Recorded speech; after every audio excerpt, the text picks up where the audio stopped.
How are you for Mondays? I shall endeavour to be available on Mondays. 4 o'clock? I nap at 4. Is that permissible? No, but necessary. Hi folks, I'm Ignatiy Vishnevetsky. And I'm Alex Dowd. Today we're talking about the nominees for Best Actor. Welcome to a very special Oscar edition of Film Club. So we've talked about many of these films Yes. Here before, some of these performances, but remind our viewers who's nominated this year. Yes, Daniel Day-Lewis in Phantom Thread, Gary Oldman in Darkest Hour, Timothée Chalamet in Call Me By Your Name, Daniel Kaluuya in Get Out, and Denzel Washington in Roman J. Israel Esquire. Now obviously the two that are seen as kind of frontrunners are Gary Oldman, under a lot of prosthetics, and Daniel Day-Lewis in Phantom Thread. We've talked about Oldman's performance on here before. I think it's if he wins, it's purely a legacy win. Very much so. I think it's rather absurd that he's at the top of this race, especially with some of these other performers, you know. I don't think he's doing anything all that special as an actor. I think a lot of the heavy lifting, no pun intended, is being done by all that prosthetics that are on him. And I think you're right that people are looking at and saying, oh, wait a minute, we've never given Gary Oldman an Oscar. But I think that several of these other nominees are quite good. Timothée Chalamet in Call Me By Your Name. It's this very physical performance. He's playing this teenage boy in Italy who falls in love with the graduate student who comes to stay with his parents, played by Armie Hammer. Who should have been nominated. Yeah, I agree. I mean, he should definitely have been in there. You know, Hammer is a very underrated actor, and I think he's often at his best in supporting roles. Yes, but Chalamet is very good. Daniel Day-Lewis is also excellent in Phantom Thread. Not sort of doing anything that we haven't necessarily seen him do before, but one of the things I do really like about that performance is he's playing such a severe character. This 1950s British dressmaker in London, sometime in the 1950s. Yes, and he's very severe. In a very different way as severe as the character that Day-Lewis played for Anderson in There Will Be Blood, just in a much different register. But you get these moments of this kind of beaming happiness that comes out of him sometimes, and you realize how infrequently we got to see over the years Day-Lewis smile in a movie, you know?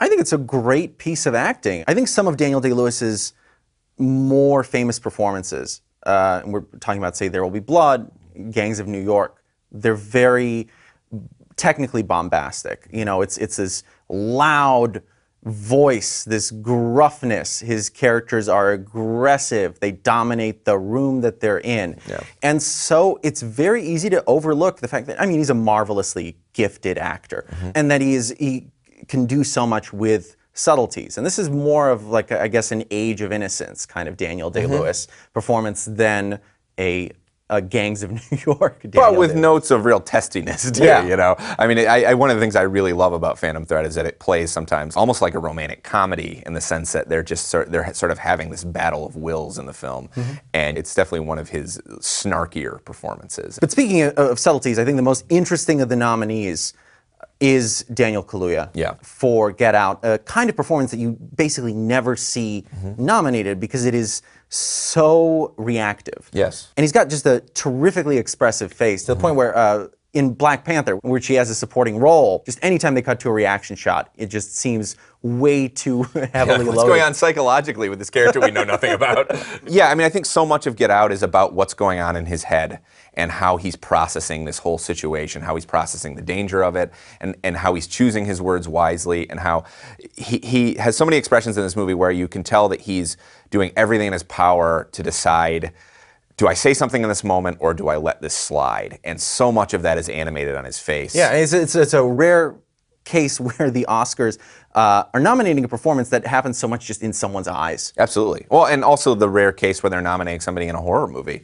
But I mean, I think this is a horror movie that plays a lot on the drama of the character in this situation. I mean, the fact that the main image that came out of Get Out was Kaluuya in the hypnotism scene, him basically crying and being paralyzed, says a lot about how much power there is in that performance and how much Get Out depends on it.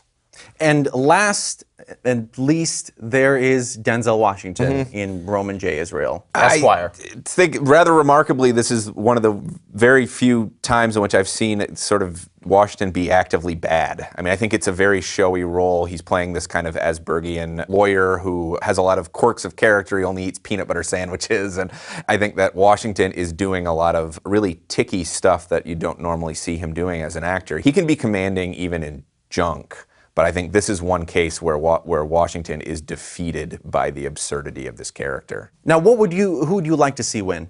Honestly, three of the performances I think are terrific, but I'm pulling for Kaluuya. I would love to see him win this award because I just think it's such a subtle piece of acting in a lot of ways, and at the center of a horror movie, it's kind of remarkable. I mean, Kaluuya is one of my two favorites, I think, for this. It's either him or DayLewis, and I think they're in some ways very different characters, because I think one of the interesting things about the way Phantom Thread is structured is that it's narrated by a different character, by Vicky Krieps, even though we see almost all of it from Woodcock's point of view, which kind of creates this distance with the character and with the performance. So we're always aware that we're kind of watching him as almost like a specimen. On the other hand, though, they are both men with some other issues. Yeah. They both are men who find themselves in obnoxious situations during meals at tables.